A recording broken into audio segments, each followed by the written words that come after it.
महाराष्ट्र में निकाय चुनाव की वजह से राजनीति काफी गरमाई हुई है।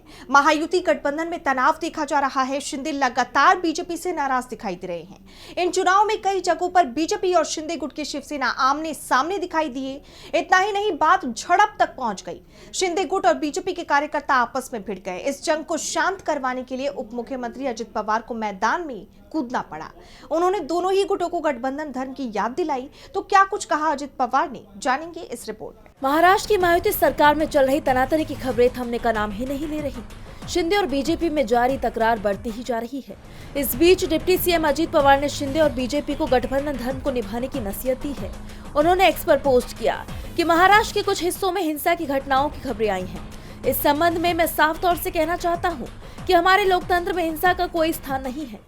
चुनाव एक पवित्र प्रक्रिया है और हर एक नागरिक को बिना किसी दबाव के सुरक्षित वातावरण में मतदान करने के अपने मौलिक अधिकार का इस्तेमाल करने का अधिकार होना चाहिए।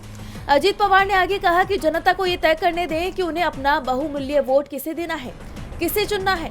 आचार संहिता एक ऐसी चीज है जिसका राजनीतिक क्षेत्र में सभी को पालन करना चाहिए, लेकिन इससे भी आगे बढ़कर जो कोई भी शांति भंग करने या मतदाताओं को बल या धमकी के जरिए प्रभावित करने की कोशिश करता है, वो संविधान और महाराष्ट्र के मूल्यों के विरोध में काम कर रहा है।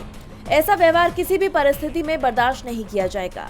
2 दिसंबर को निकाय चुनाव के लिए हो रहे मतदान के वक्त कई जगहों से शिंदे गुट और बीजेपी के कार्यकर्ताओं के बीच झड़प की खबरें सामने आई, जिसको लेकर अब अजित पवार का बयान आया है और उन्होंने साफ सलाह दी है कि ये बर्दाश्त नहीं किया जाएगा। निकाय चुनाव में शिंदे और बीजेपी के बीच दरार देखी गई।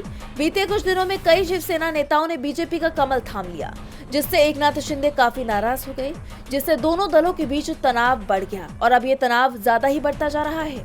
टीवी लाइव की रिपोर्ट।